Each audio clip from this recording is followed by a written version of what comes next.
Donc, merci à tous d'être présents pour ce webinaire.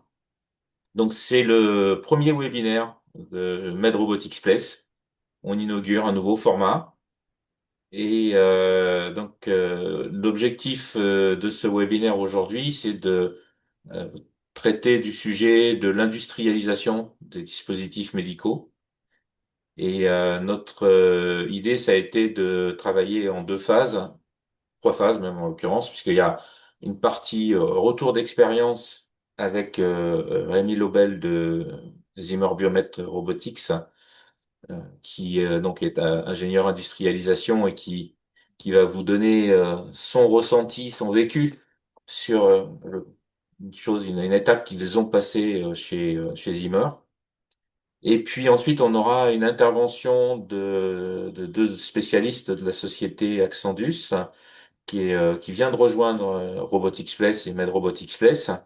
Et Accendus accompagne les entreprises justement dans l'industrialisation des projets qui sont encore en étape de R&D et qui vont passer à la concrétisation. Et puis après, ben, on aura le temps nécessaire en fonction de ce que vous voulez pour faire une session de questions-réponses. Et donc, on restera jusqu'à temps qu'il y ait épuisement des participants ou des questions. Voilà. Donc moi, j'ai pas plus de choses à vous dire. Je reste là de toute façon toute la durée. Et je vais laisser la parole à Rémi pour qu'il nous fasse son retour d'expérience. Voilà. Merci Rémi et je vous laisse la parole. Très bien, bonjour à tous. Je vais essayer de partager mon écran, faire le partage. Vous voyez bien l'écran. Ouais. Et effectivement. Très bien. Donc, je connais pas tous les participants, mais je vais commencer d'abord par une petite présentation quand même de l'entreprise Zimmer Biomet. Je pense que bon, il y en a certains, j'ai reconnu les noms que connaissent déjà l'entreprise. Et après, effectivement, je vais parler eh bien, mon expérience personnelle dans le monde de l'industrialisation et puis un peu ma vision en fait de l'industrialisation et du métier. Euh, voilà. Donc, pour commencer un peu, je vais essayer d'être un peu rapide, je pense, sur la présentation de l'entreprise, mais Zimmer Biomet, enfin MedTech, anciennement, ça a été créé en 2002. Start-up française à Montpellier. On a commencé par faire des robots d'aide à la chirurgie. Donc, enfin, c'est le métier principal de l'entreprise, avec une application pour de l'aide à la chirurgie pour mettre des implants de genoux. Ensuite, l'entreprise s'est un peu diversifiée sur également une application Brain, donc pour toucher un public un peu plus restreint, on va dire, des chirurgies du cerveau, donc avec une aide robotique. Puis ensuite, ça s'est également développé sur du spine, une application qui permettait de faire également des chirurgies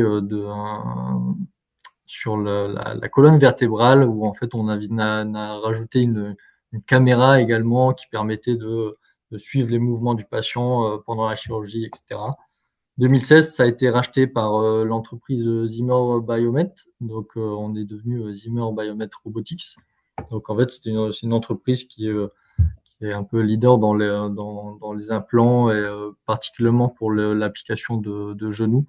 Et en fait, nous, on a porté la partie justement robotique et c'est là également où l'entreprise, on- j'en discuterai après, mais effectivement, c'est là où l'entreprise a aussi vachement évolué et a pris une maturité également dans l'industrialisation justement des produits parce que on a eu une augmentation aussi des ventes. Quand on a une augmentation des ventes, on a une augmentation de la cadence de production et forcément, on a également de l'industrialisation qui devient un acte, enfin, un point primordial de l'entreprise pour faciliter les flux de production, faciliter les échanges avec les fournisseurs, améliorer la maîtrise de notre produit. Et ensuite, 2018, 2021, 2023, là, il y a eu un peu de diversification sur des applications sur la hanche, sur l'épaule, etc. Aujourd'hui, on est dans l'entreprise entre 150 200 salariés à peu près. J'ai plus les chiffres exacts. Et en gros, on a une chirurgie dans le monde qui se fait à l'aide de nos robots toutes les 4 minutes à peu près. Donc ça, c'est pour donner un peu une vision globale de ce dont je vais parler, en tout cas d'un point de vue Zimmer Biomet. Donc aujourd'hui, dans la famille Zimmer, on a l'ancienne génération, on va dire, de robots, puis les nouvelles avec le Rosa. Enfin, le Rosa, c'est le nom du robot. Rosa One pour les chirurgies du cerveau et Rosa Recon qui permet de faire les chirurgies genoux, hanches et épaules. Et aujourd'hui, par rapport à ce qui est fabriqué encore chez nous, c'est principalement sur du Recon et du One. Donc c'est là où on a effectivement cette partie industrialisation qui va apporter ça, hein, va apporter quelque chose à l'entreprise pour maîtriser tous nos flux de production, etc. Donc ça, voilà. Je ferme la parenthèse sur l'entreprise en général et plus pour parler de mon expérience principalement. Donc j'étais pendant 8 ans chez Elno, donc dans une entreprise qui est toujours fabricant de systèmes électroacoustiques dans les systèmes sévères, donc en fait pour la défense et pour les transports. Et en fait, on faisait des équipements électroacoustiques dans ces domaines-là, donc défense, aéro et transport. Et aujourd'hui, je suis ingénieur industrialisation et projet chez Zimmer. Pourquoi je tenais à parler de ça? C'était déjà le premier point que je voulais aborder, que je pense que c'est bien de partager également. C'est que ma vision un peu de l'industrialisation, c'est que en fait les piliers de l'industrialisation sont assez similaires, peu importe le domaine dans lequel on le fait. Donc aujourd'hui, on va parler principalement du domaine du médical, mais en fait, dans toute industrie en France, à partir d'une certaine maturité, j'ai envie de dire, de l'entreprise, normalement, on va retrouver à peu près les mêmes piliers de cette industrialisation qui permet en fait de passer de petites séries ou d'une start-up à une production série et quelque chose de fluide et voilà, enfin, qui est totalement maîtrisé, j'ai envie de dire. Pour parler un peu de ma vision de l'industrialisation, souvent on a tendance à un peu mélanger aussi industrialisation et méthode. Donc en gros, j'aime bien le représenter de cette manière. En fait, on a, à mon sens, on a la R&D où je sépare le R du D. Où en fait, on a le R qui est la recherche, où on va chercher à passer, enfin, à être dans l'innovation, dans la recherche de nouveaux projets, de nouvelles idées, d'évolution de notre produit, etc. Que ça soit sur un produit qui est mature, mais aussi sur un produit qui ne l'est pas encore dans le cas de start-up. Et ensuite, on a la partie développement où, enfin, je dirais que la partie recherche est un peu indépendante, en fait. Et après, une fois on rentre dans la partie développement, c'est là où ça nous intéresse. Parce que, en fait, avant de passer en production, on a un peu l'industrialisation qui, pour moi, se retrouve en fait au milieu entre la R&D et la production. Donc, en fait, quand on passe d'un concept, enfin, voilà, d'un prototype, ce genre de choses, quand on le passe de ce stade-là et qu'on veut le mettre en production, et bien en fait, il y a un engrenage qui vient s'ajouter, qui est l'industrialisation qui permet en fait de rajouter une maîtrise de nos process, qui permet également de faciliter en quelque sorte les échanges avec nos fournisseurs et qui permet de rendre ça en fait plus fluide et c'est ce qui va éviter en fait à plus long terme réduire en tout cas les non-conformités qu'on pourrait avoir ou les complaints, tout ce genre de choses, parce que en fait, quand on rajoute de la maîtrise en amont, bah forcément, on le ressent en fait à plus long terme.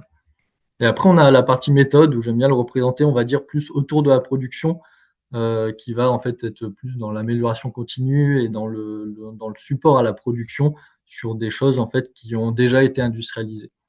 Une fois qu'on a une pièce qui fonctionne qui tourne en série, ben c'est plus la partie méthode, je dirais, qui vient développer ça et l'améliorer constamment. Et ensuite, on a toutes les parties prenantes, donc achat, supply, qualité, etc. Et en fait, là, j'aime bien cette représentation dans le sens où ça permet de visualiser un peu les enjeux de l'industrialisation dans ce domaine, qui est un peu un plan un peu central qui permet en fait de fluidifier les échanges entre tous les services et qui permet de rendre un peu une production série maîtrisée à terme. Juste pour parler un peu, enfin, j'aime bien cette représentation aussi qui est un peu dans les missions quotidiennes de l'industrialisation. On a tout le temps ce triangle qu'on doit avoir en tête, donc coût, qualité, délai, qui permet en fait de maintenir un équilibre dans les projets et dans tous les projets d'industrialisation où en fait, effectivement, on va avoir nous dans notre cas la partie qualité qui va être un peu accentuée par le fait qu'on soit dans le médical.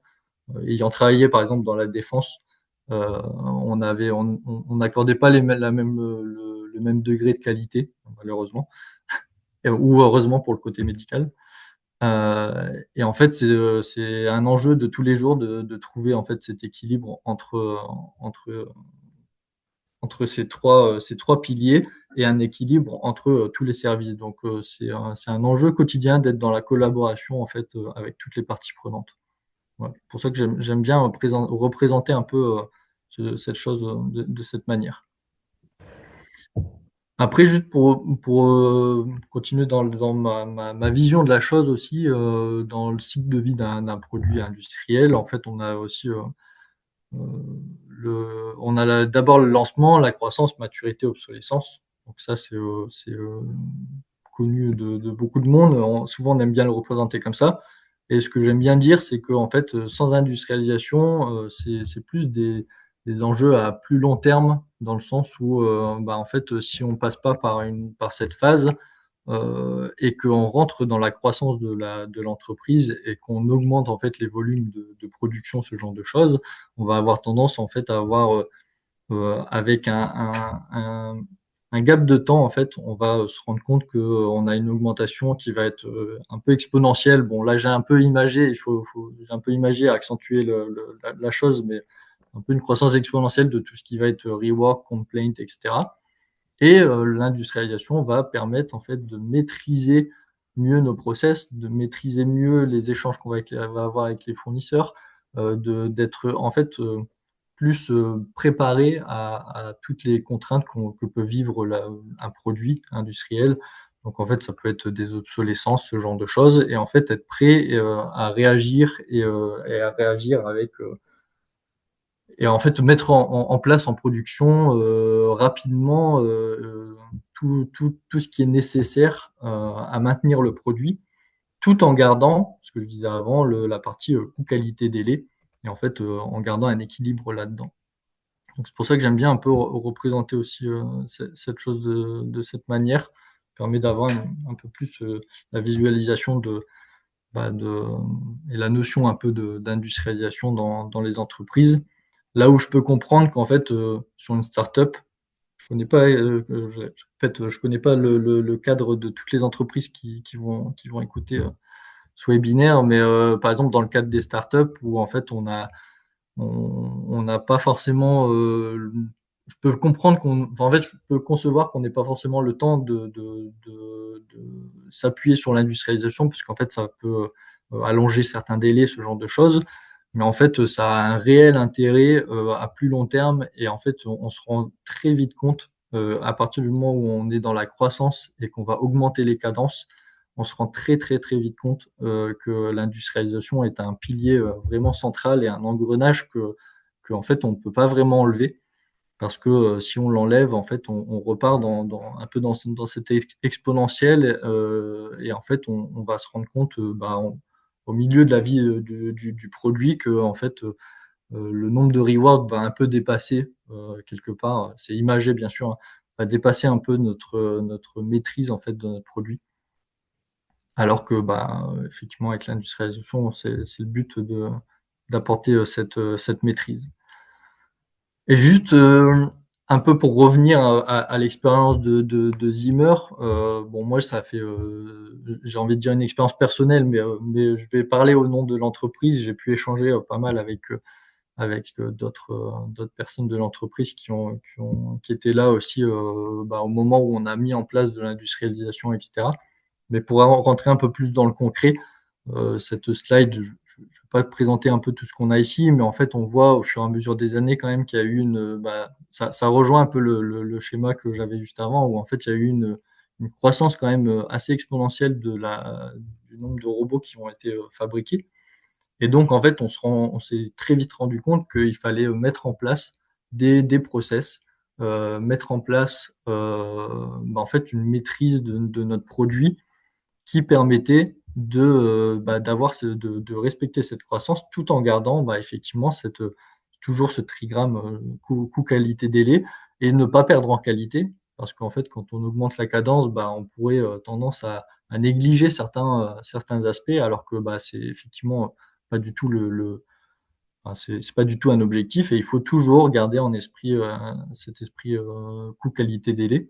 Et pour moi, à mon sens, en tout cas, c'est la partie industrialisation qui va apporter cette chose. Donc ça, c'est dans l'émission quotidienne, ça va être par le justement, si je prends un exemple, admettons de la R&D, on va en sortir un nouveau concept ou une gestion d'obsolescence ou quelque chose comme ça. En fait, nous, on va travailler beaucoup avec les fournisseurs pour s'assurer bah, de l'équivalence entre les deux produits. Donc, bah, c'est travailler bien sûr pas avec la R&D, c'est tout le temps de la collaboration entre tous les services.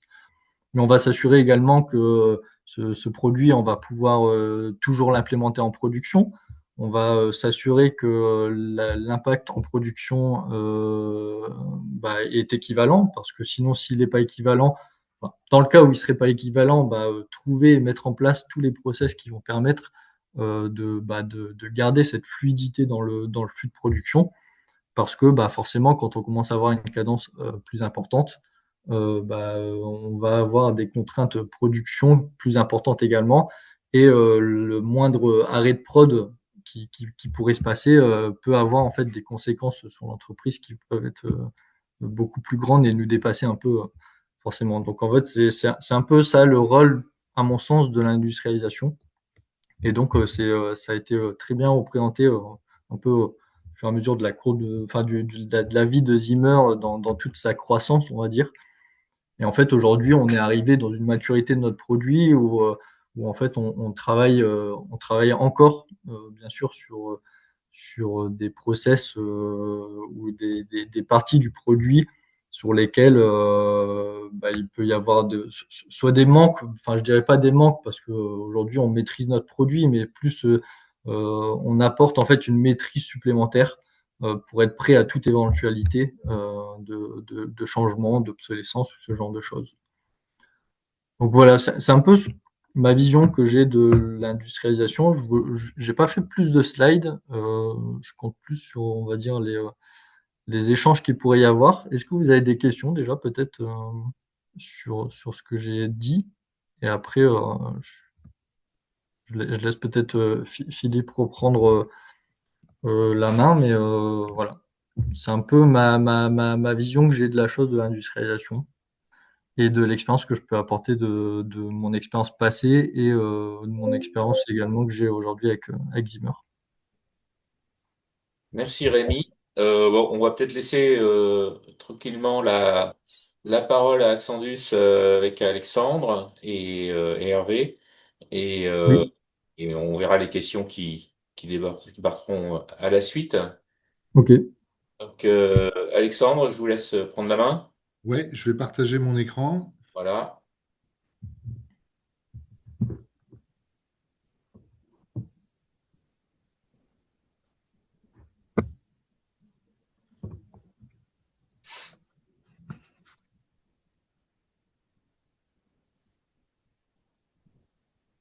C'est bon, on l'a.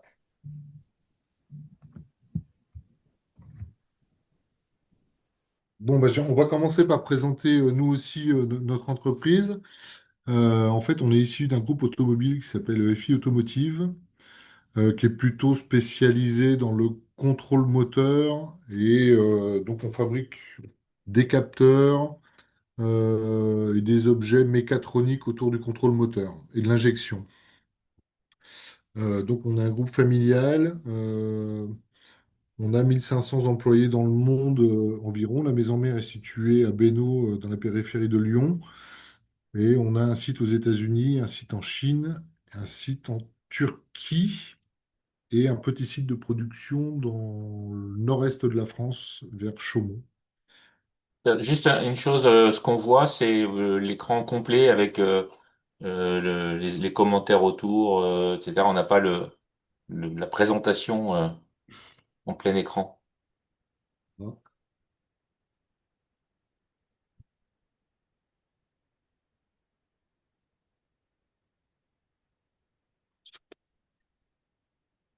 Vous avez deux écrans sur votre ordi, non? Non. Non? Il faut juste vous mettre en mode présentation, peut-être. Est-ce que là, c'est mieux? Ah, c'est beaucoup mieux. Eh ben, c'est parfait. Super, C'est merci. parfait.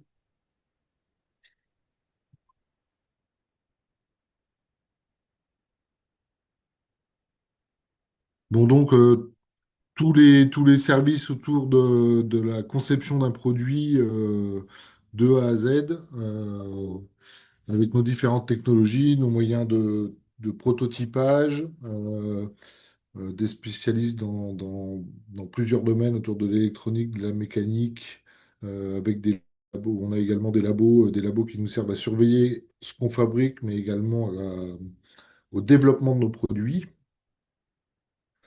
Et donc, Axandus, on est une émanation. Le groupe EFI Automobile étant 100% automobile, en fait, Axandus a été créé il y a une dizaine d'années comme étant la porte d'entrée à des sujets hors automobile, euh, plutôt orientés start-up. Donc, ça existe depuis une dizaine d'années. Hervé et moi, on a rejoint l'équipe il y a environ 3 ans. Et on intervient dans des domaines très très variés, autour de la mobilité, des drones, de l'industrie 4.0, de la smart agriculture et de la medtech. Tu veux parler? Non, l'idée, c'est de. Donc, il y a une dizaine d'années, on s'est dit, on a cherché à se diversifier. Et donc, on a créé une entité spécifique au sein des FI Automotive qui s'appelle Axandus, dans lequel on a une dizaine d'ingénieurs. Et on s'est appuyé sur l'expérience de notre passé dans l'automobile, dans la fabrication de grandes séries, pour accompagner nos différents clients pour industrialiser leurs produits, rendre plus robustes leurs produits et définir leurs process. Alors, on va se présenter tous les deux très très rapidement parce qu'on a des profils très similaires. On est issus tous les deux du groupe EFI Automotive. Moi avec 27 ans d'expérience et Hervé 30, Une trentaine d'années. bon, une soixantaine d'années d'expérience à nous deux. Moi, j'ai fait plutôt de l'industrialisation et de la production. Et j'ai eu un poste de responsable vie-série qui était plutôt un trait d'union justement entre le développement et la fabrication, en faisant remonter notamment des problèmes de fabrication dès les phases de conception. J'ai fait le chemin, voilà, un chemin plutôt inverse qui vient de la production en allant vers le développement. Donc j'étais responsable d'une unité industrielle pendant quelques années. Et donc, moi, j'étais plus orienté sur la définition, le dimensionnement des process, la mise en place des process en production, l'industrialisation de nos produits. Donc, Axandus, on est capable d'intervenir sur, dès la conception du POC, de la preuve de concept, de la maquette, jusqu'à la mise en place de la production dans les ateliers de nos clients, où on a également des mètres carrés disponibles pour faire de la production pour nos clients. Et on va vous présenter plus la partie industrialisation, hein, c'est pour ça qu'on est là aujourd'hui. comment on accompagne nos clients pour définir l'industrialisation de leurs produits. Et vous allez voir que ça ressemble, on se rejoint beaucoup avec ce que nous a présenté Rémi. L'industrialisation, vraiment, est entre la R&D et la production. Et on va dire que notre client, notre premier client, c'est la production. Et on va faire en sorte que pendant toute la vie du produit, tout se passe bien et que la partie qualité, production, sécurité soit sous contrôle. Et j'ai bien aimé le graphique de la maturité du produit parce que on peut reproduire le même complètement inversé avec la problématique qu'on a dans les ateliers. Au début de la mise en place, on va découvrir un petit peu les problématiques. On va se stabiliser pendant la vie du produit. Et quand on va arriver à la fin de vie du produit, on va devoir faire face à l'obsolescence de nos matériels, de nos machines. Donc en fait, on a un petit peu une courbe inversée de ce que nous a montré Rémi. Donc voilà, pour une phase d'industrialisation, ben, on a une offre chez nous qui est assez modulaire. Ça dépend à quel niveau de maturité est le projet qui nous arrive. Donc généralement, on parle d'un POC, il y a quelque chose de fonctionnel, et on parle de l'industrialiser, de le produire en quantité. Donc généralement, alors je vais aller plus vite sur des slides parce que j'en avais fait plein. On parle de co-conception parce que en termes d'industrialisation, on intervient assez tôt dans la conception du produit. Euh, il y a une première phase dans la vie d'un projet qui est l'obtention de ce prototype, quelque chose qu'on veut fonctionnel, on se débrouille pour aller vite, pour aller bien, en faisant fi euh, La processabilité des d'un tas coûts. de paramètres, des coûts. On veut quelque chose qui fonctionne très vite.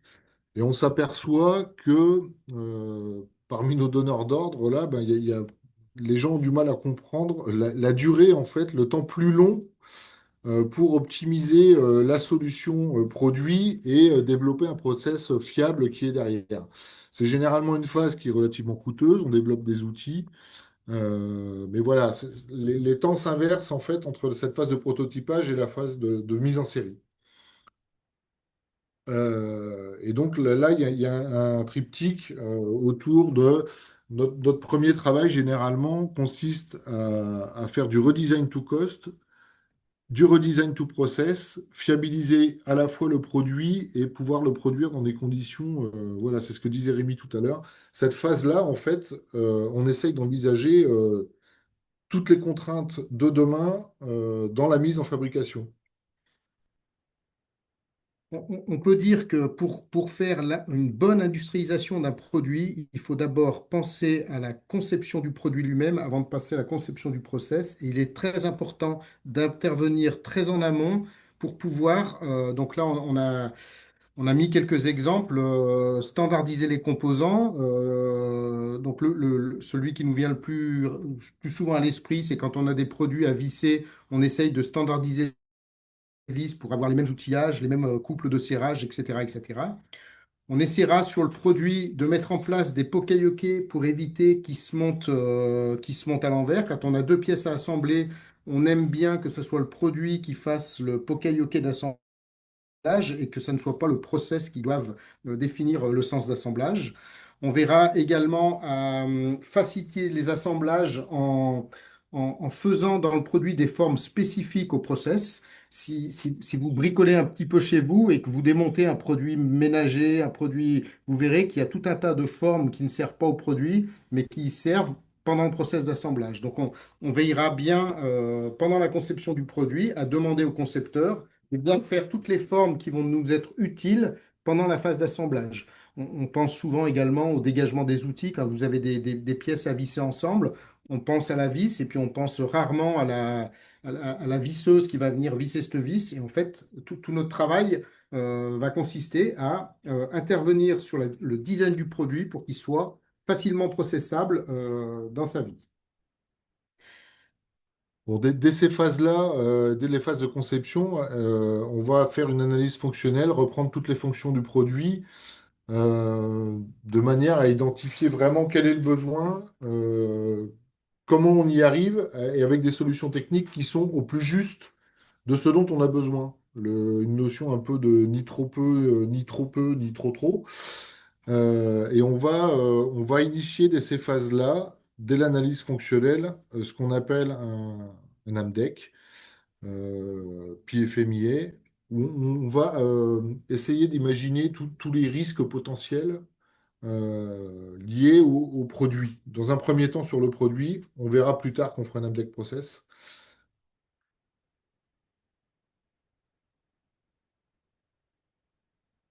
Donc une fois qu'on a ben, figé notre produit et remonté au maximum nos contraintes de production, en fait, commence à se dessiner, ben, le produit, il ressemble à ce qu'il devrait. On a un design freeze.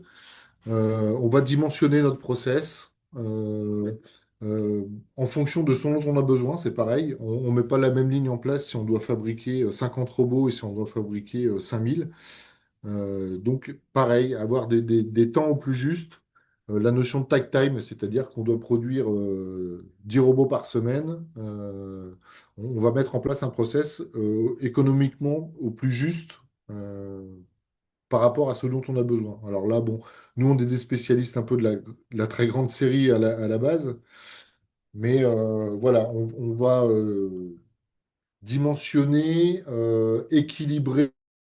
Il y a une notion de méthode aussi dont parlait Rémi au départ, euh, ce qui nous permet d'avoir des choses qui sont évolutives, de faire des petits postes, de limiter au maximum le stockage entre les postes. Euh, Donc là, il y a des notions de lean manufacturing où on va effectivement essayer de réduire les pertes, je veux dire les wastes, et on va ne pas faire d'encours, travailler en one piece flow. J'ai vu dans votre présentation que c'est ce que vous aviez fait sur la fin pour la fabrication des robots. L'objectif, c'est de réduire un maximum toute la non-valeur ajoutée sur une ligne de production. et puis avec une notion d'incrément en fonction des besoins grossissants. Je pense que Bon, la les grille grilles de de chiffrage, on chiffrage. va pas. Voilà.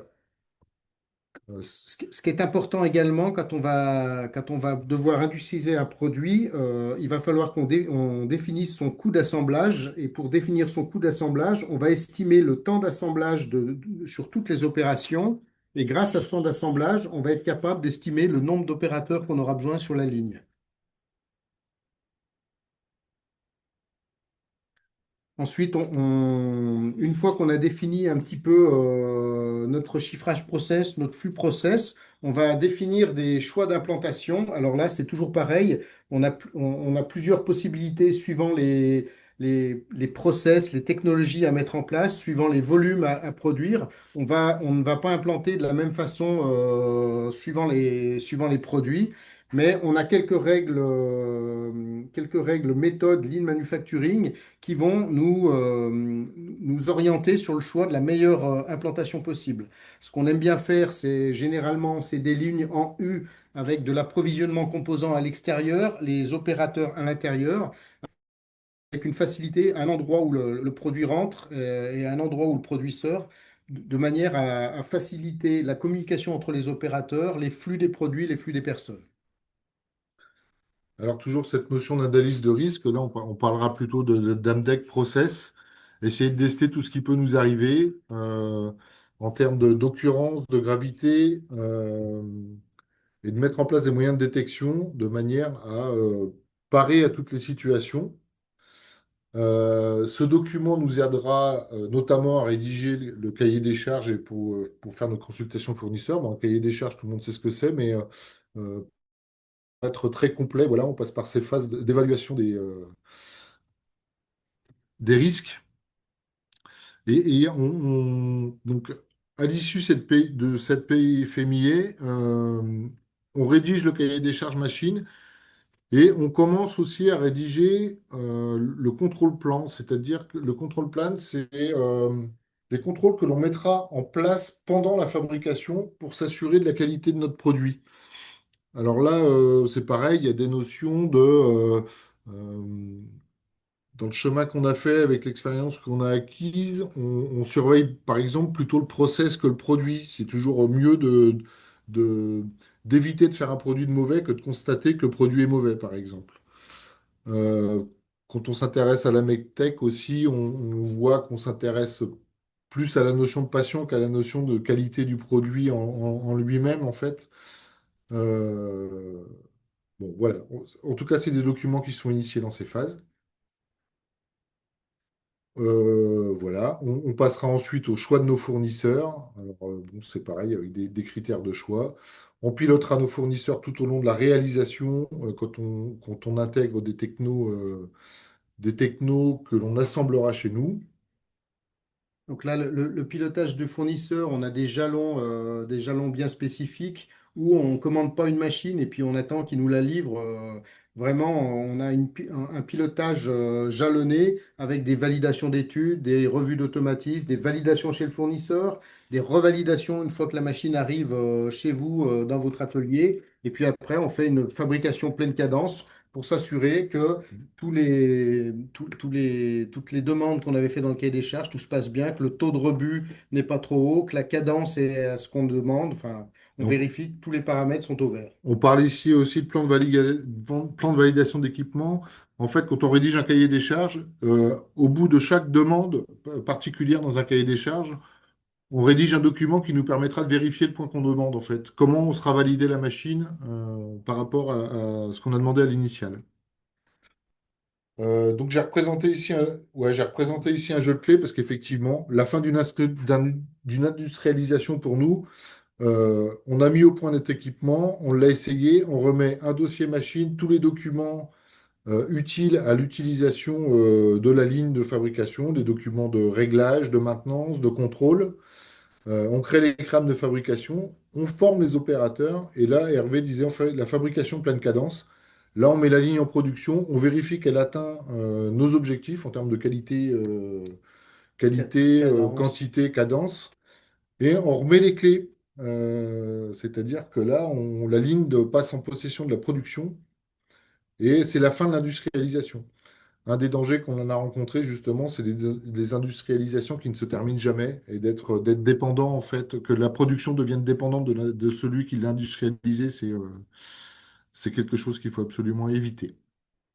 Donc en résumé, la phase d'industrialisation, elle est un peu plus que la phase de prototypage. Effectivement, le prototype, on va très vite, on fait un produit fonctionnel très très vite, mais cher. La phase d'industrialisation, elle prend un peu plus de temps, mais partant d'analyse de risque, on met en place des process qui garantiront la qualité et la fiabilité des produits dans le temps. Et je crois que on est à la fin de notre présentation.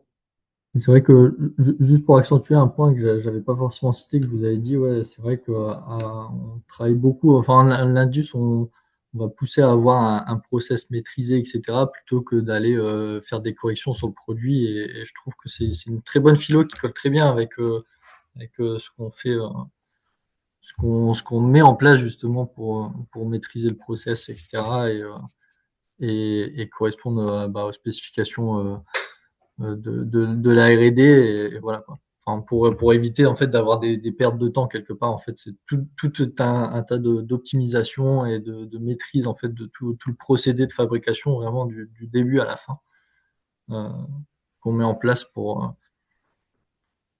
faciliter la prod. Ouais. Mais je laisse la main aux questions. Alors, peut-être pour lancer la mécanique, moi j'ai écouté ce que vous disiez, Alexandre et Hervé. Vous disiez que ça prend plus de temps que de faire un prototype, mais est-ce que on a des notions du temps que nécessite justement une phase d'industrialisation bien faite? Je dirais que ça peut, pour un produit simple, petite quantité, ça peut aller de 4 6 mois et jusqu'à 18 mois pour un produit complexe avec avec des procédés spéciaux, spécifiques. On est allé un petit peu vite parce que c'est vrai que le temps était un petit peu restreint. Mais dans la partie process, on va aussi rechercher les paramètres process qui vont nous permettre de faire un produit bon. Si je prends par exemple un process de soudure, pour faire une soudure éteint correcte, il faut une certaine température, il faut un certain temps, enfin, il faut tout un tas de paramètres qui vont bien. Et en fait, la définition de ces paramètres, c'est pareil, ça fait partie du processus industrialisation. On va faire des plans d'expérience en faisant varier quelques facteurs et on va définir quels sont les paramètres optimums pour avoir un produit tout le temps bon. Et ces paramètres-là vont nous permettre également, on va aller chercher les limites de ces paramètres et ça va nous permettre de mettre des seuils sur nos machines au-delà desquels, si la température est pas assez bonne, si le temps est dépassé ou je ne sais pas, on mettra des seuils et on mettra des détections automatiques qui feront que le produit détecté mauvais n'ira pas au poste suivant. Donc on a une grosse période de travail sur le produit pour faciliter, hein, vous l'avez bien compris, l'industrialisation, ce qui est très très important, c'est de la commencer très tôt dans le design du produit et elle va durer jusqu'à la mise en place de la production. Et voilà, l'ordre d'idée, je dirais un produit simple, 4 à 6 mois, et un produit complexe, ça peut aller jusqu'à 18 mois sur la mise en place des process de production. Après, il y a le délai aussi d'obtention des machines. Si vous avez des procédés spéciaux, le temps de faire l'AMDEC, le cahier des charges, la commande, la réception de la machine, ça peut Ouais, prendre un petit 12 à peu de temps. 18 mois, ça peut être une échelle de grandeur. Et justement, pour parler des machines, justement, dans votre étude, est-ce que vous préconisez aussi le choix selon le volume prévu, de sous-traiter ou de s'équiper en interne pour fabriquer en interne? Ouais, alors le make or buy, en fait, on n'a pas insisté. Il y a effectivement une partie make or buy une question make or buy qui va se fabriquer, qui va se poser pendant le développement du produit. On aime bien conseiller a priori à nos clients de conserver un maximum de valeur ajoutée chez eux, mais de ne pas non plus s'éparpiller sur des métiers qui ne sont pas les leurs. Quelqu'un qui va faire un robot pour le médical, ça sert à rien qu'il aille, je ne sais pas, fabriquer les pièces plastiques pour... En tout cas, on essaye de... Quand on se pose la question, on a des grilles de make or buy avec des facteurs. On essaye de conseiller de garder la maîtrise du cœur de métier et de sous-traiter plutôt les choses qui ne sont pas dans son cœur de métier. Ça va me servir. Mais après, c'est une question de retour sur investissement. D'acheter une presse pour faire des pièces plastiques, eh ben, est-ce que ça a un intérêt est-ce que ça a un intérêt économique? Est-ce que ça a un intérêt logistique? Est-ce que ça va vraiment être au cas par cas. Mais dans nos interventions, on fait souvent du make or buy sur certaines activités. Je pense au surmoulage, la fabrication des pièces plastiques. Je pense de l'usinage. Enfin, il y a des métiers un petit peu spécifiques où si les investissements sont un peu gros, on peut se poser la question, est-ce que ça vaut le coup de les intégrer ou pas? Et c'est une bonne question. Effectivement, je confirme, par exemple, pour le cas de Zimmer, pour le robot, effectivement, en fait, on se pose toujours cette question aussi dans les phases d'industrialisation du make or buy. Et effectivement, c'est un peu, enfin, souvent, on doit se lier un peu avec la stratégie d'entreprise parce que ça peut jouer aussi pour savoir les investissements qu'il peut y avoir, s'il y a de l'investissement en termes de machines. Et après, par contre, ouais, effectivement, on essaie tout le temps de garder en fait vraiment la partie valeur ajoutée quoi sur le robot. Nous, par exemple, sur le robot, effectivement, si je prends l'exemple d'une pièce plastique ou une pièce usinée lambda, nous, on n'a pas forcément d'intérêt d'aller la faire en interne parce que bah, ce serait, enfin, on serait pas, on rentrerait pas forcément dans un investissement, enfin, qui est réellement du sens, quoi. Parce que effectivement, c'est en dehors de notre domaine de compétences. Mais par contre, là où on va apporter quelque chose, c'est vraiment sur, bah, nous aussi sur l'intelligence, on va dire, du robot, tout ce qui est software, etc., ou tout ce qui est calibration, où effectivement, bah là, c'est la réelle valeur ajoutée qui différencie en fait juste le hard, enfin notre robot tout simple, mais de notre robot finalisé, quoi, avec une calibration, une précision enfin, très précise, etc. Enfin, c'est là où il y a de la valeur ajoutée, et du coup, ça va être plus du mec. Ouais. Rémi, j'avais une question pour vous. Vous avez des bases communes, c'est-à-dire que vous avez de la standardisation parmi vos robots ou Oui, en fait, on a plusieurs. Bon, on a deux produits, ce que je présentais, le Rosa Hmm. One et Brain, là, où en fait, on a quelques différences, mais après, ouais, il y a beaucoup de pièces qui vont être communes. Et après, en fait, on a des applications qui vont. En fait, on a une plateforme commune et différentes applications. Bah, par exemple, quand je parlais des interventions qu'ils vont avoir sur le genou, sur l'épaule ou sur la hanche, en fait, on a des petites différences entre chaque robot, mais par contre, on a une base commune pareil, ça a été, enfin tout ça, ça a été aussi, on va dire, réfléchi en disant, bah, quelle est notre plus grosse demande? C'est le nid aujourd'hui, enfin les interventions genoux. Du coup, on fabrique en fait un robot qui est euh, enfin, prêt à 98% pour l'application genou. Et ensuite, on vient modifier en fait juste des petites parties qui permettent de se lier à une application qui va être différente, quoi. Et ça permet bah, d'augmenter aussi forcément le volume et donc forcément de réduire aussi les coûts et de faciliter la production, quoi. Ouais. J'avais une autre question aussi pour Rémi, et là ça a été peut-être une question de béotien, mais dans le médical, il y a certaines étapes, il y a les tests cliniques, il y a les certifications, et il y a l'industrialisation. Dans quel ordre il faut s'y prendre? C'est-à-dire que, est-ce que on fait d'abord l'industrialisation et après on fait les tests cliniques ou le contraire? Parce que c'est peut-être un peu délicat, quoi. Ben, là, je rejoins ce que disait aussi Alexandre et Hervé, dans le sens où plus l'industrialisation arrive tôt dans les projets, mieux c'est. Parce que, bah, effectivement, comme on va avoir un impact aussi sur les designs, etc., plus c'est pris en amont, mieux c'est. Après, on peut intervenir en fait en amont là-dedans.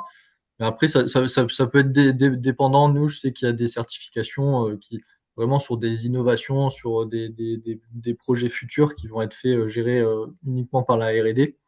Mais après, dans d'autres cas, où quand on vient juste à améliorer une partie, enfin, on vient apporter une amélioration sur notre robot, bah, en fait, l'industrialisation, on va essayer d'être présent en fait dans ces moments-là, pendant la certification, ce genre de choses, bah, pour éviter justement de revenir en arrière, quoi. Parce qu'en fait, si on certifie notre robot avec un design figé, après, si nous, en termes de besoin d'industrialisation, on va demander enfin, on va apporter des modifications, bah, en fait, ça va restreindre notre champ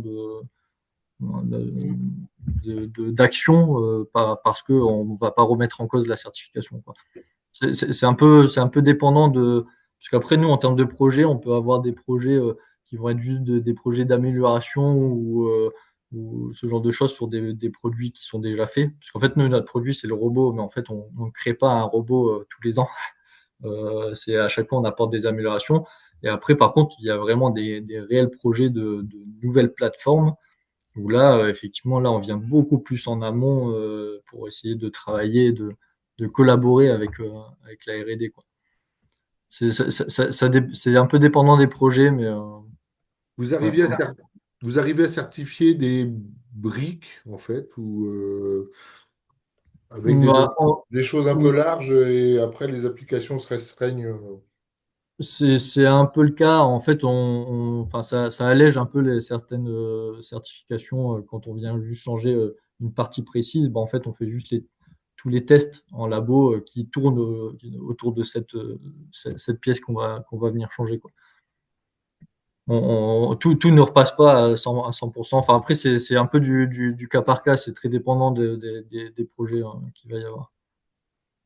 Bon, Philippe, je rebondis sur la question. On n'a pas parlé de traçabilité, mais il y a un point qui est quand même très important dans le process de fabrication des produits. C'est tout ce qui concerne la traçabilité des produits, les lots de fabrication. Et quand on pense industrialisation, il faut qu'on prenne également cette contrainte de traçabilité dès le départ. C'est-à-dire que dès le départ, nos machines, il faudra qu'elles soient capables de dire j'ai fabriqué tel produit avec telle référence, avec tel lot de pièces, avec tel composant, peut-être avec tel opérateur à telle heure. Et cette traçabilité qui devient de plus en plus comment dirais-je, précise. On trace des produits à la pièce maintenant, hein. Chaque pièce a son numéro unique et à ce numéro unique, on rapporte les lots composants, les lots de pièces. Donc, cette traçabilité-là, il faut absolument la prendre très en amont également de l'industrialisation. Ok. Fatma, j'ai vu que tu avais enlevé ton micro. Oui, j'avais une question, moi, justement, par rapport à la certification et pour avoir suivi un certain nombre de projets. Lorsque l'on va mettre les procédures et qu'il y a, par exemple, une obsolescence sur un produit, On prend un exemple basique, hein, un firmware qui se modifie et qui a une incidence.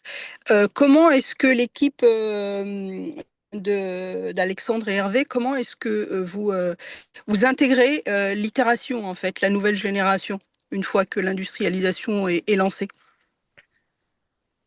Alors, il y a deux possibilités. Soit on sait à l'avance qu'il y a des produits qui vont être obsolètes et puis on y pense dès la conception du process et on fait en sorte qu'on pourra intégrer ces nouveaux composants facilement. Soit on n'est pas à l'abri de tomber sur un composant qui ne se fabrique plus ou sur et à ce moment-là, il va falloir revalider le produit et le process. Souvent, c'est un couple produit-process qui est validé, qui est certifié. Et je rejoins un petit peu ce que disait Rémi tout à l'heure. On certifie un produit au départ. Quand on va changer la moindre virgule, que ce soit sur les composants, sur les paramètres d'assemblage, sur les choses comme ça, il y a un risque qu'il faille recertifier le produit. Et dans ce cas-là, je rebondis un petit peu sur ce que vous disiez avec Rémi. La certification, elle surveille sur le. Enfin, j'imagine que c'est selon le produit qui va être altéré, sur une brique ou sur l'ensemble du produit. Alors, moi, je suis pas très spécialiste de la certification, mais les entreprises qu'on a accompagnées recertifient dans la majeure partie des cas le produit. C'est-à-dire que ça soit un composant que ça soit un composant que l'on change ou un paramètre, je sais pas, on fait du collage avec une certaine colle, on change de colle ou on recertifie le produit. Alors après, je ne veux pas vous affoler, hein, parce qu'il y a des modifications majeures, des modifications mineures, et ça, c'est vraiment la norme qui va vous le dire. Mais quand on dépasse un certain degré de modification, on recertifie le produit. C'est ça. Nous, pour notre part, en fait, on a la notion aussi de composants critiques sur notre robot, et donc ça peut dépendre aussi si on touche en fait un composant critique, bah, on va forcément pousser. Enfin là, en termes de certification, ça va être quelque chose de plus poussé, quoi. Alors que si demain on change une vis, on va pas recertifier entièrement Ouais, le c'est ça. produit, quoi. Ça dépendra du degré de modification. Après, Merci. je sais qu'on peut. Alors, dans le cas où on sait à l'avance qu'il y a un risque de rupture ou d'obsolescence, on peut peut-être, alors je ne sais pas si dans le médical c'est possible, mais valider option A, option B, plusieurs composants. On passe en validation plusieurs composants et on s'autorise à produire soit avec le composant A, soit avec le composant B. Dans le cas de bisourcing ou de. Bon, Oui, on a des grilles. c'est le cas pour les composants critiques. Après, Voilà. en fait, pour nos composants critiques, c'est pareil, il faut que ça soit passé en laboratoire avec les différentes sources. Parce que pareil, ça fait partie aussi de l'industrialisation d'avoir aussi du double sourcing quand même sur sur des pièces qui peuvent être critiques. Et après, pour les pièces non critiques, ça va juste être une phase d'industrialisation et d'achat sourcing, on va dire. Alors, moi, j'ai une question. Il y avait Edouard qui avait ouvert son micro. C'est toi qui parles, Ouais, Ludwig. c'est ça, exactement. Ouais, C'est le même Vas-y. propos. c'est le même micro. Donc là c'est Ludwig qui parle, hein. J'ai une question toute simple. Euh, à partir de quel stade recommandez-vous finalement? Là, on se place, donc on parle bien d'un robot médical, par exemple robot chirurgical, donc c'est un système complexe. Donc, ce robot, il arrive, donc il est conçu au stade certifiable, MVP, enfin bref, essai clinique. On déroule tout le processus et puis à un moment donné, se pose la question d'industrialiser, enfin de déployer l'industrialisation, en gros toute la machine de l'industrialisation. Et du côté Axondus, à partir de quelle quantité de production conseillez-vous de mettre en place ce processus industrialisation et surtout la partie process, méthode, tout le côté hein, chaîne de production extrêmement robuste, comme vous l'avez décrite. À partir de quelle quantité? moi, je dirais, dès qu'on a de la série à faire, alors, c'est sûr qu'on sera bien plus pointilleux si on a une très grande série à faire, mais à partir du moment où c'est un produit qui va être fabriqué en série, qui va être répété plusieurs fois, il faut appliquer cette méthodologie. Il faut comprendre que quand vous faites un prototype, quand vous faites une ou deux pièces, que vous les fabriquez, vous, que vous faites attention de mettre le fil rouge sur le bouton rouge, le fil vert sur le bouton vert, euh, ça, en production série, ça ne sera pas possible d'être complètement dépendant de l'opérateur. Et il faut, à partir du moment où vous faites de la série, basée sur des analyses de risque, il faut mettre en place un process robuste qui fait que, un produit mauvais ne pourra pas aller jusqu'au bout. Oui, il faut très vite sortir du mode prototype. À partir du moment où on produit de la série, ben, de la série, c'est de la série. On essaye dès le départ d'envisager les incréments. On va peut-être pas mettre en place tout de suite des outils, les mêmes outils au départ et au fur et à mesure de la vie du produit. Mais le premier produit doit pas être produit avec moins de sérieux que le cinquantième ou le centième, en fait. Il faudra qu'on ait des conditions série. La quantité qu'on va fabriquer va jouer sur les moyens, les CAPEX qu'on va mettre en place pour fabriquer le produit, mais la méthodologie de la mise en place de la ligne ne varie guère qu'il y ait peu de pièces à faire ou qu'il y ait beaucoup de pièces à faire. La méthodologie en elle-même. Après, l'effort qu'on va mettre à faire des AMDEC, à les coter les AMDEC, il y aura des choses qui seront allégées, mais la méthodologie reste la même. Il faut intervenir dès la conception du produit. Il faut imaginer un process au juste nécessaire. Si vous avez 100 pièces à faire par an, il ne faut pas mettre un process qui est capable d'en faire 10 000 parce que vous allez surinvestir pour rien.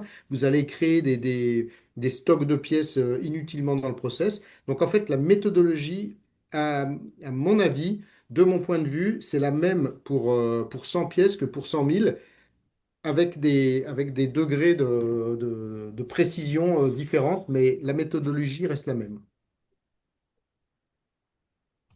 Et Edouard, là, c'est l'interaction que vous avez, vous, chez Blantyre, avec les gens qui font la partie industrialisation. Vous intervenez en simultané sur les projets, ou vous faites chacun son tour, c'est comment ça se passe? Bah, on rejoint un petit peu l'approche. Plutôt on prend en compte les phases d'industrialisation, mieux c'est, hein, parce que remettre des pièces dans la machine à chaque coup, c'est du délai, c'est le délai dans le monde bah, voilà. Industriel, c'est à optimiser un maximum. Par contre, le plus tôt possible, on travaille avec les industriels.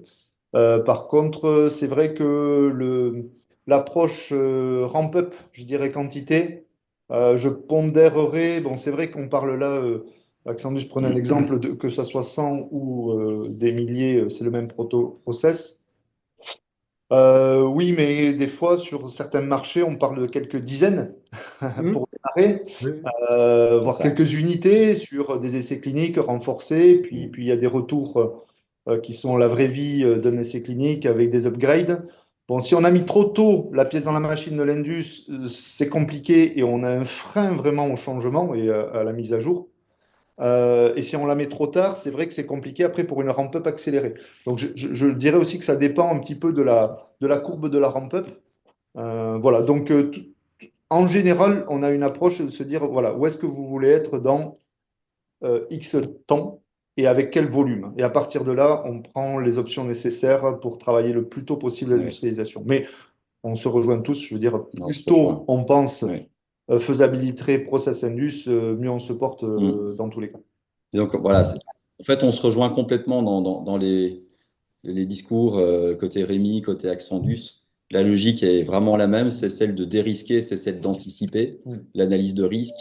On a vraiment les mêmes logiques. Et dès le stade prototype, on intègre un maximum de ces éléments et ensuite il reste cette phase de définition des pièces bonnes pour fabrication série où là on optimise le tout. Mais c'est vrai que ici chez Blantyre, la partie gamme de montage, la partie ligne de production qui a été pas mal développée par Axandus, eh bien, c'est une partie qui va être hors Blantyre et qui va être chez le fabricant, chez le MS, chez cette partie-là. Mais en général, on travaille main dans la main, Ouais. puisque justement, voilà, On travaille pour que la production soit fluide, on travaille pour éviter des vis.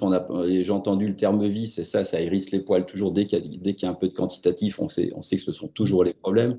Enfin, ce sont des choses qui sont dérisquées et qui sont anticipées, quoi.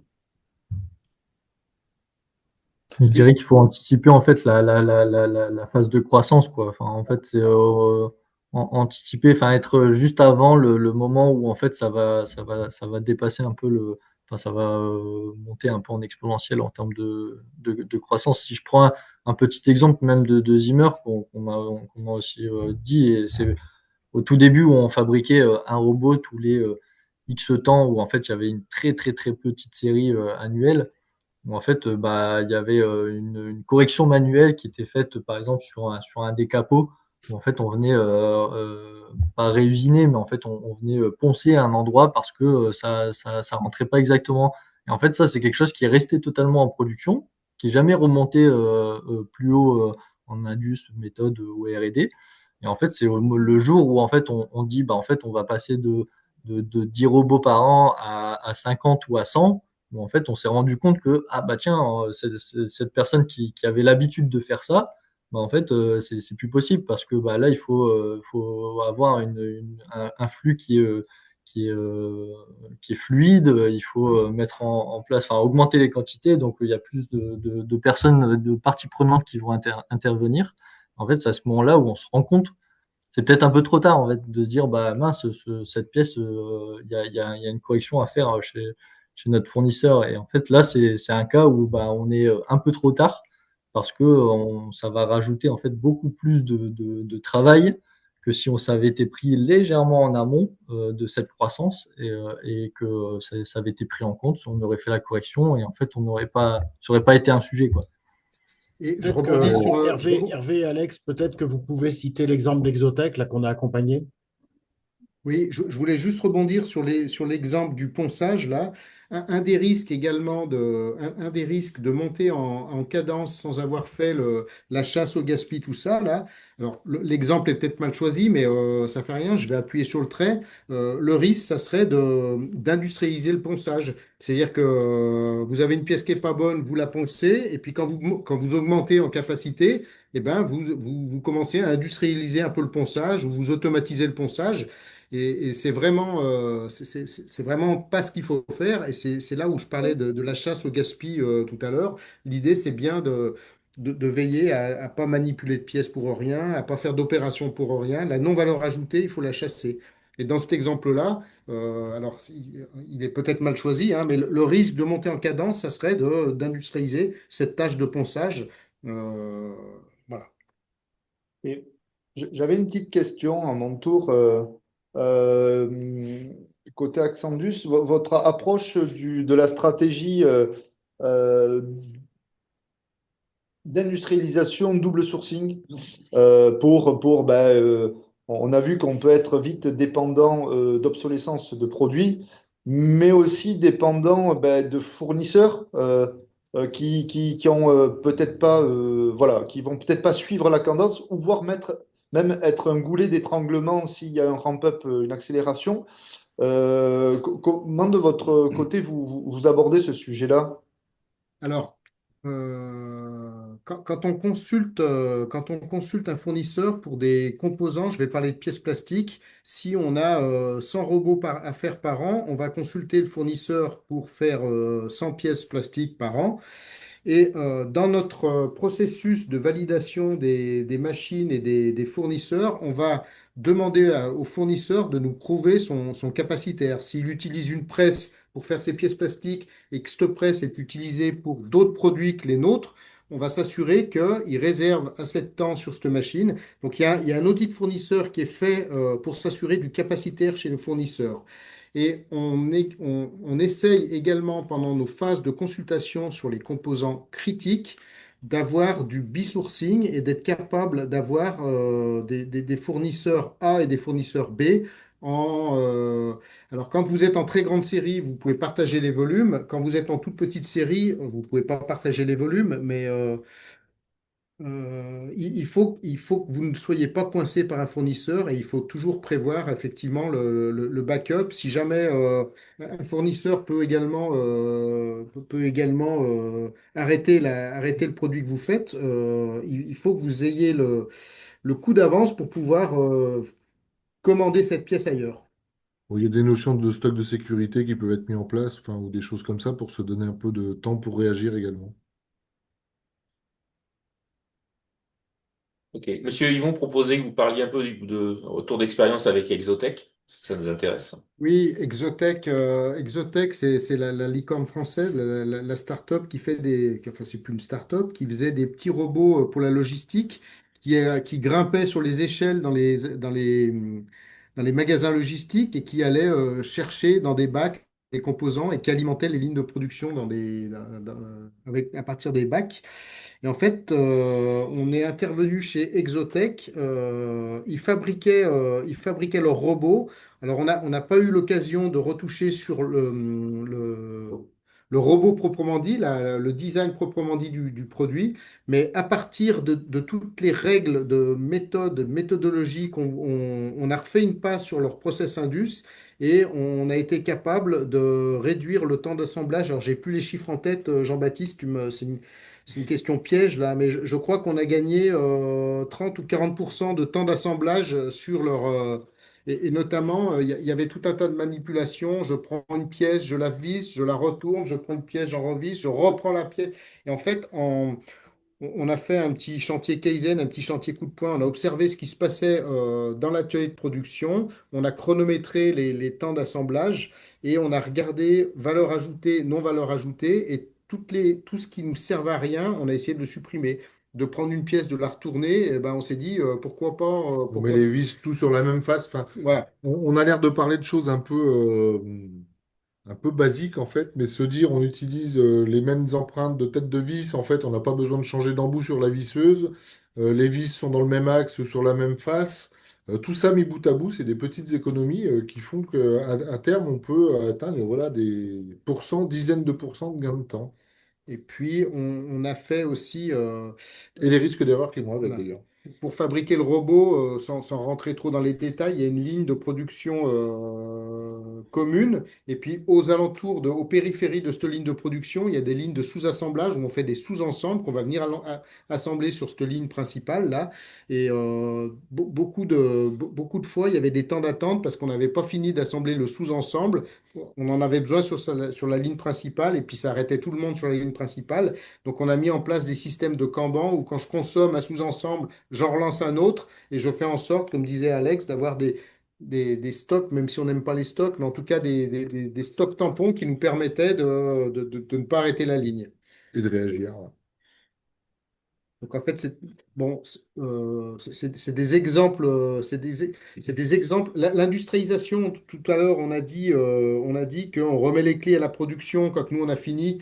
En fait, c'est jamais fini parce que une fois que la ligne est en production, on va aller essayer d'optimiser la ligne, on va essayer d'automatiser certaines opérations pour gagner en productivité. Donc on a une phase industrialisation, conception, mais on a également une phase industrialisation, amélioration continue où on va chercher à gagner en productivité, gagner en qualité, diminuer les rebuts. Donc, on va dire que cette amélioration continue, ça ne s'arrête jamais. Très bien. Bon, bah, écoutez, on a légèrement dépassé le temps prévu, mais c'était plus ou moins une J'avais bonne nouvelle. j'avais quand même une petite dernière question parce que je pense que tout le monde autour de la table se la pose régulièrement. C'est entre un proto, POC proto et une phase d'industrialisation, au moment il y a un temps incompressible, on entend bien, c'est plusieurs mois, il faut être sérieux, quoi. À un moment, faut prendre le temps de bien faire les choses pour monter en cadence. Mais je pense que tous, on a tous imaginé ou été sollicités en disant, mais vous n'avez pas une solution miracle pour produire en attendant avec des solutions, donc prototypage rapide, on appuie sur un bouton, tout est magique. Est-ce que côté Accendus, vous avez cette approche-là d'avoir des solutions plutôt dirigées prototypage rapide sur certaines phases pour justement faire le tampon entre un proto validé, je disais, un design freeze et une industrialisation Alors, précédente? Oui, alors il y a des stratégies différentes selon les besoins, mais d'utiliser par exemple les matériaux définitifs, même s'ils ne sont pas mis en œuvre avec des technologies de moulage, par exemple, on peut faire de l'usinage en attendant, mais on peut choisir les matériaux, les bons matériaux. Bon, l'impression se démocratise quand même. Aujourd'hui, on arrive à faire de l'impression de séries ou de petites séries, mais on est souvent confronté à ce problème. Moi, je les appelle les protos de série, en fait, mais voilà, les premières quantités de pièces sont souvent problématiques. Bon, alors nous, on essaye de proposer aussi la solution de les faire nous-mêmes, parce qu'il y a ce passage des 5 premiers produits qui sont assemblés sur des produits plus petits qu'un robot, mais les 5 premiers qui sont assemblés sur le coin d'un bureau, c'est possible. Quand on doit en faire 50, c'est déjà plus la même chose, quoi. Donc on propose, nous, des mètres carrés et de se dire on peut proposer la prestation d'assembler les premières dizaines de pièces quand il s'agit. Après, il y a le time to market, hein. Quand vous avez besoin de fabriquer 10 pièces pour votre client pour dans 3 mois, et puis que je vous dis que l'Indus, elle dure 18 mois, on va forcément trouver une solution pour fabriquer les 10 pièces pour le client dans 3 mois, ça c'est sûr. Mais je- vous avez raison, il faut faire les choses et il faut bien faire les choses. Laurent, je vous avais allumé votre caméra, vous aviez besoin, vous vouliez intervenir? Oui, juste une petite question qui ne nous concerne plus directement au sujet de la cybersécurité. Est-ce que vous avez déjà des contraintes de cybersécurité, des exigences qui vous impactent dans la définition des processus d'industrialisation? Alors, on a des contraintes de cybersécurité, notamment sur nos produits EFI automotive, donc les produits Oui. de notre maison mère. On a des produits qui interagissent avec le calculateur du véhicule, qui dialoguent. On a du soft, on a de l'intelligence dans nos produits qui dialoguent avec le calculateur du véhicule. Et là, on a des normes, donc c'est la norme 26-26-2, hein, on a de la safety à mettre en place pour éviter le piratage des informations du véhicule. Mais on a de la cybersécurité à mettre en place, oui. Alors, Dans le ouais, domaine médical aussi, hein. Dans le domaine Oui, médical aussi. oui, Et puis, ouais. ouais. on a des règlements. Enfin, nous, chez ISIT, on fait des formations sur la mise en œuvre des règlements et on a un nouvel règlement, le Cyber Resilience Act. Alors, il ne concerne pas, par contre, le médical, qui va rentrer en vigueur l'année prochaine. Et il y a vous parliez de traçabilité, par exemple, notamment la Mm. traçabilité de toute modification des logiciels embarqués. Ça va être une exigence assez forte aussi à venir. Mm. Donc, mais je pensais aussi aux outils eux-mêmes. Est-ce que, par exemple, vous demandez à vos fournisseurs, quand vous faites des cahiers de charges de machines, de vous fournir des rapports, des garanties d'absence de risque de cybersécurité sur leurs machines qui peuvent potentiellement être connectées? Bon, Alors, après, la cybersécurité, alors dans un atelier de production, le meilleur moyen de pas se faire hacker, c'est de ne pas être relié au Ah, ben, réseau. si on n'est pas Et, connecté, effectivement. et si je vous dis ça, non, mais on a un Mais service. Enfin, sur Bénaud, dans la région lyonnaise où on est, là où on est basé, nos machines sont en réseau et la cybersécurité n'est pas sur nos machines, mais sur le service informatique qui met des passerelles spécifiques pour nos machines. Enfin, nos machines sont des sur un pare-feux, réseau oui, c'est à spécifique. vous isoler la partie business, Exactement, ouais. informatique exactement, technique de la partie production. exactement. Mm. Alors après, je ne sais pas sur les derniers. Je pense. Bon, je parle de mémoire, je ne pense pas que sur les derniers process, sur les produits où il y a de la safety, je ne pense pas qu'on demande aux fournisseurs de nos machines de mettre Des pare-feux. des pare-feux, des choses comme ça. Et c'est vraiment sur le site de production en lui-même où on a des passerelles spécifiques, on a un réseau spécifique et ce réseau-là est arrêté en amont. Mm. Ok, merci. Très bien. On conclut? Alors, je sais pas si quelqu'un a un mot de conclusion à faire d'ailleurs, parce que pour ce qui me concerne, c'était juste vous remercier tous. Est-ce que, est-ce qu'il y a quelqu'un qui veut conclure? Non? Moi, j'ai un petit mot à dire, c'est-à-dire qu'on a écouté la présentation de Rémi là, et on s'est un petit peu reconnu dans sa présentation. Et effectivement, l'industrialisation, que ça soit pour du médical, pour de l'agriculture, pour de l'automobile, la mobilité, on va dire que la méthodologie de mettre en place l'industrialisation, elle est vraiment similaire, quel que soit le secteur d'activité. Et puis ensuite, chaque fois qu'on va atteindre un secteur particulier, on va avoir les spécificités de ce secteur. Mais en règle générale, c'est vrai que c'est quand même assez homogène la façon dont on développe cette méthodologie d'industrialisation. Très bien. Et si j'avais une chose à bien transmettre et à bien retenir, l'industrialisation, elle commence à la conception du produit et on le fait par analyse de risque et de manière méthodique. C'est le message, Ouais. effectivement. Plus on démarrera tôt, meilleurs seront les Plus résultats. ça sera facile. Ouais. Très bien. Ben, merci beaucoup. Merci à tous.